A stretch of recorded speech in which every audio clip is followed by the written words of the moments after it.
Boro return to winning ways in style as they brush aside playoff hopefuls Norwich City by beating them 5-1 at the Riverside, opening the gap between the two sides to 10 points. As the Uruguayan curls one in. Oh, Middlesbrough take the lead!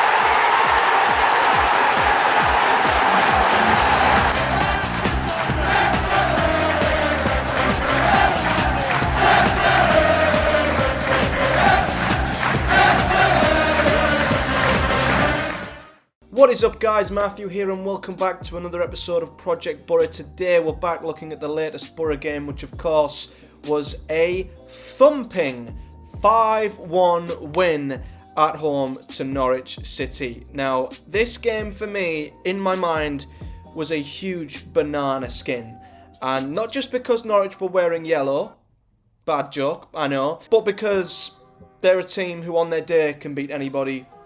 A team who, yes, are lacking firepower, but given Boro's recent form and how shaky it has been, you know, this could have really made the final run-in a nervy one. If Norwich, a team just outside the playoffs, gained 3 points on us, and at this stage the gap I think would have went down to 4, and it would have been a really, really nervy end to, you know, the season, and we would have really been looking over our shoulders. But this, in Boro's mind at least, for me, completely writes off one of the playoff chasers now from catching us, and maybe even rules them out completely, as Norwich come to the Riverside and were absolutely thumped 5-1 by Boro. And I'm not going to disrespect Norwich too much in this video, but this really did open my eyes to the incredible gulf between the top, as I mentioned in the last video, you've got the top two. Then us and Luton are in our own kind of, you know, we're not quite as elite as Burnley and Sheffield United, but we are still very, very good and more than deserving of a Premier League place, I'd say. And then you've got the playoff chasers, who are all very, very inconsistent, very, very hit and miss.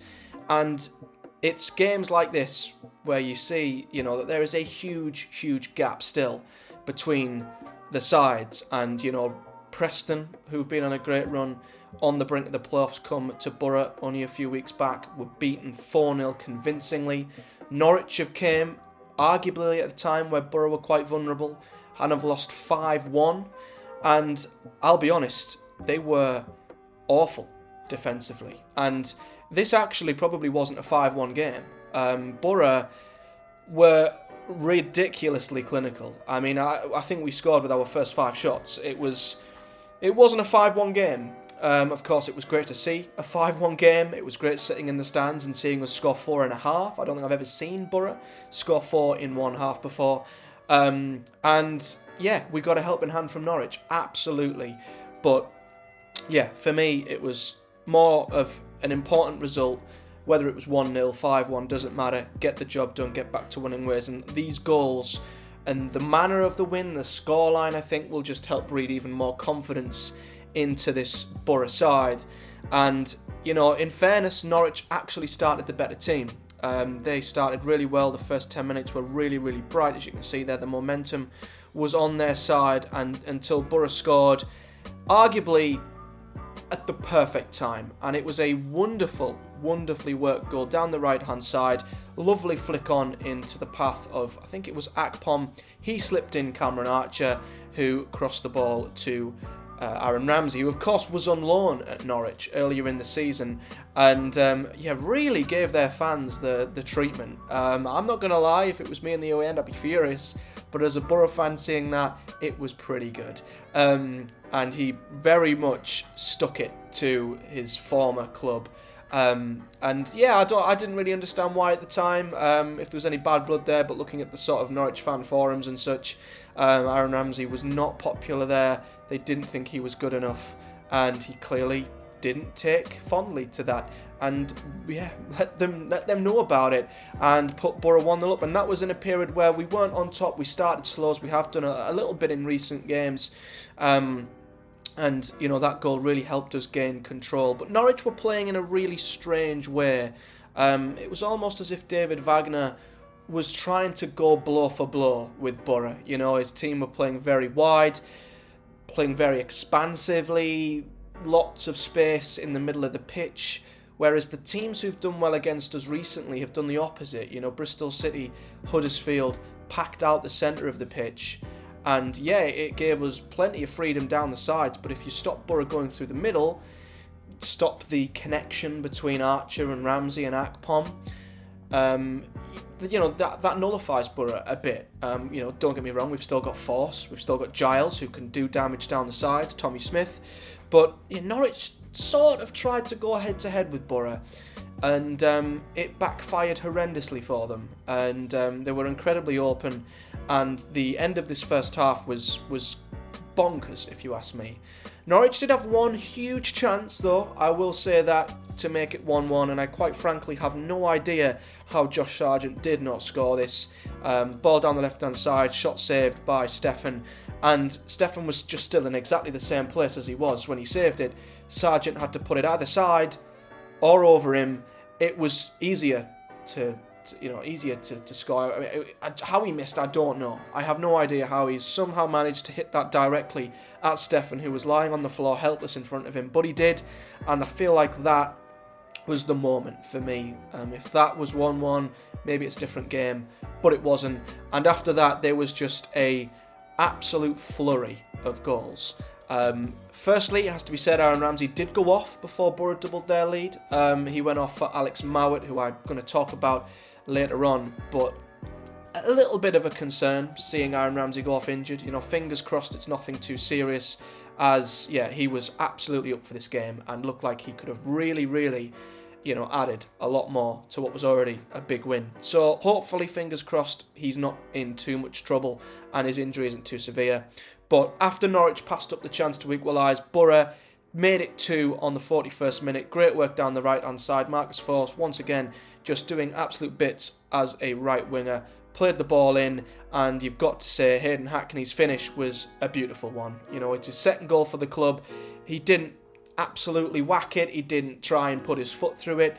It was a nice, calm placement into the bottom corner, and that gave Boro a 2-goal cushion, and it quickly was 3. Literally, there was 5 minutes here of utter madness as Cameron Archer got his goal, and again down the right-hand side, Norwich giving the ball away. I mean, from a short free kick, what they were doing, I haven't a clue. Really poor from Norwich defensively. Boro work it in and around the box. It comes to Alex Mowat, and I've been critical of Alex Mowat this season because I just feel like he's not lived up to anywhere near the expectations that I think we have of him, probably his parent club, and just isn't the player that I think we expected him to be. Nowhere near, in fact.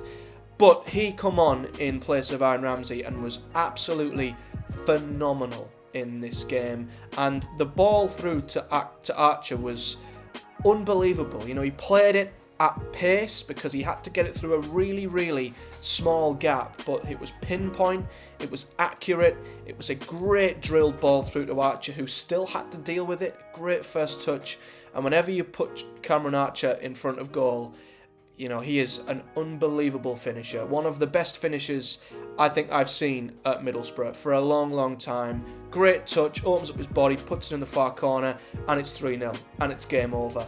But there is always a moment in a game that just makes you worry with Boro, and it sadly came at the feet of Paddy McNair, who literally, this was straight from kick-off. Norwich work it forward, it's over the top, it falls to McNair. He either just has to turn to his right and play it back to Stefan, or his left and put it into the stand. What he's doing, I don't know. He dawdles on it. I don't know if it's complacency, the fact that we're 3-0 up, thinking that he's not going to be pressured, but the ball's nicked off him by Josh Sargent, and to his credit, given he'd missed a sitter earlier, he runs into the box left-hand side. I think a couple of Boro defenders don't quite know whether to engage or not because he could square it to Pookie, but he puts it beneath Zach Stefan's legs, and 3-1, and it was very frustrating in the ground. I felt very frustrated when that goal went in because 3-0 in at half time, we've scored twice just before the end of the half. They'll be on the floor, Norwich, and it is game over essentially, and I just thought 3-1, they'll go in to half time with that little bit of hope. And if they come out quick second half, get a goal, 3-2, it's a different game. However, them frustrations lasted barring, barely 5 minutes. I think it was right at the end of added on time. I think 5 minutes were added on. I think it was due to a few injuries. There was an injury, by the way, in the run-up to our second goal with a Norwich player down for a long period. And I just want to say, unless it's a head injury, the opposition has no right to put the ball out. They don't have to put the ball out. There's no ruling saying that they should unless it's head injury. And most of the times when teams do, it's actually rather courteous. Boro didn't, and we scored. It's harsh on Norwich, but that's the rules. And I'm sure if it was rules reversed, they wouldn't have put the ball out, and they would have been happy to take the goal if it was them. Anyway, we went into the 5 minutes added on, and it was just past stoppage time. Free kick from the right-hand side, and another Norwich disaster class from a defensive point of view. There were a few slips in there, a couple of players. I mean, it sort of was headed out, headed down. No one really dealt with it. A couple slipped over, fell over. It was a real comedy of errors, really, from a Norwich point of view. And, you know, out of all the players for it to fall to, Cameron Archer is the one you don't want it to fall to. And it did. And he blasted it into the net. We'd had 4 goals in a matter of 5, 6, 7, 8 minutes at the very end of the first half. And Boro's 3-goal cushion was restored. And we went into half-time 4-1 up. It sort of cancelled out Paddy's error and put us back on track instantly. But again, big helping hand from Norwich. You know, if it wasn't for their error with Archer's goal, wasn't with the poor defending, it's a different game. They really, really gave Boro a helping hand here. But we went in and it was 4-1. So into the second half, and Norwich ideally needed to get themselves out the blocks quickly and try and get themselves a goal, try and get themselves back into the game. But it literally took 4 minutes from the start of the second half. Once again, Norwich losing the ball in a really, really poor area. Credit, though, once again to Alex Mowat, who, what a tackle this was. Great anticipation, great commitment, a great tackle to win us the ball back just outside the Norwich area. It falls to Archer, who, unselfishly, he's on a hat-trick here, plays the ball through the defender's legs, and Shubert Akpom has a tap-in for what I think is his 27th goal of the season in the league. It might be 28 in all competitions, but 27 in the Championship. Ridiculous. Of course he had to get in on the act, but it all stemmed again from a Norwich error with a pass that was intercepted really well from Alex Mowat, who again I will give immense credit for. He come on here, he was outstanding. It's the performance we've been waiting for from him. And it was 5-1, and Boro, to be fair, could have filled our boots. We could have went on, and I was expecting us to maybe get a 6th or 7th or even an 8th.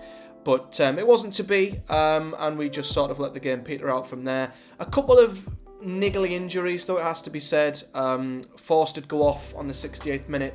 Apparently it's a dead leg, according to Carrick, so it shouldn't be too much of an issue. Isaiah Jones come on for his first appearance in ages and looked bright. I'll give him that. He looked really, really bright.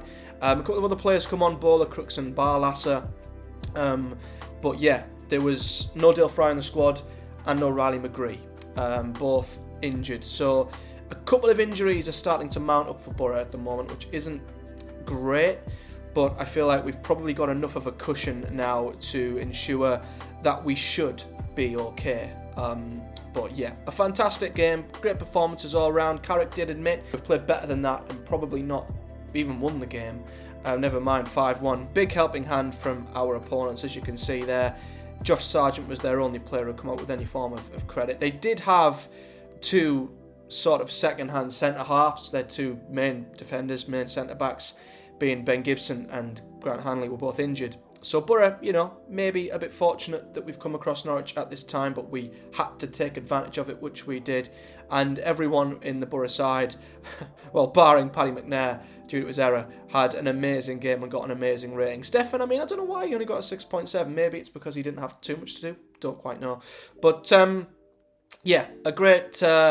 a great game for Boro, and you can see here, that's where the Norwich helping hand come from. 2.72 was our XG, and we scored 5, which I think says it all. Norwich actually had more shots, although we had more chances. They had more passes and more possession, which I didn't expect when a team come to the Riverside, but that's what happens sometimes. Boro were just handed the chances and we took them. Norwich, as you can see, were on top in a lot of departments. They just do not quite have enough going forward, and are very, very blunt in front of goal, which could come back to haunt them. So, Boro back to winning ways, and what that does for the table is, well, not too much. All teams around us, barring Burnley, won. Above us, that is, Millwall won too, so as I've said many times, top two's gone. So, we're looking at third with Luton Town, and they won as well. They went to Rotherham and won 2-0. So they're still playing unbelievably well. Great form as our game against them looms ever closer. And Millwall won as well. I can't remember who Millwall beat, actually. Maybe it'll tell me here. Millwall beat Preston, of course. Yeah, so Preston, who've been on a great run, did lose in what was a crucial sort of playoff game for Millwall, which they simply had to not lose to keep the gap to them in Preston, a bit like us in Norwich. And they did win. So, yeah, everyone from 2nd to 5th picking up 3 points. Blackburn drew, which means they've dropped points. Still have a game in hand, so could still jump Millwall. But, looking at Boro at this moment in time, worst case scenario is Blackburn win their game in hand. And, the gap to 6th is 6 points, maybe to Millwall, but below that you're looking at Coventry, 9-point gap with 4 games to go. I mean, the way I'm looking at it, if people are looking at us and our fight for 2nd, quote unquote, and think that an 8-point gap to Sheffield United, having played a game more, is unsurmountable, then surely, looking over our shoulders, a 9-point gap on the same games as Coventry should be unsurmountable. I mean, they'd have to win all 4 of their games. Boro would have to lose all of theirs to be caught. So I think playoffs, I think it's secure. I said before the game, if we win, I think that's it. And I think that is secured now. I think the game in midweek to Hull, if we win that, which we should, then it will be all but secure. Like, there'll be no doubt in my mind. And I'm kind of glad, because after this game against Hull, we've got Luton away, Rotherham away, and Coventry at home. And Rotherham are a good side at home against top teams. Luton away would be a very, very tough game. And then Coventry at home on the last day of the season could be challenging if they're fighting for a playoff spot. So, 3 banana skins there. So winning against Hull, I think, will just give us enough breathing space, especially if results go, our way. But for me, I think as long as we're top 4, if we're not 3rd, I'm not going to be that upset. We've got the advantage going into the semi-finals, and I'm confident of whoever we play, as long as it's not Luton. As I've said before many times, I want to keep them to the final because they're looking very, very good. But yeah, it could be anybody in 6th. If that's who we do end up playing, even 5th. You look at the table, I mean, it's ridiculous, to be honest with you. Coventry, they're 1 outside. Preston are 1 point outside. Sunderland, somehow from nowhere, have put just 2 wins together, and they're suddenly 2 points outside. It's quite miraculous, and Norwich, of course, have dealt a blow and would look dead and buried now, but they're only 2 points off, and West Brom still have that game in hand, which could put them into the top 6 given their goal difference. It's bonkers. Even Watford could make it, and Swansea might dream of even making it themselves. Only 6 points, 7 points. It's absolutely crazy, this league, but we're just sort of head above water out of it now, which is a relief. And like I say, Hull on Wednesday, I think, should be the game in which I think we put the lock on this job and seal it for good, and playoffs will be ours.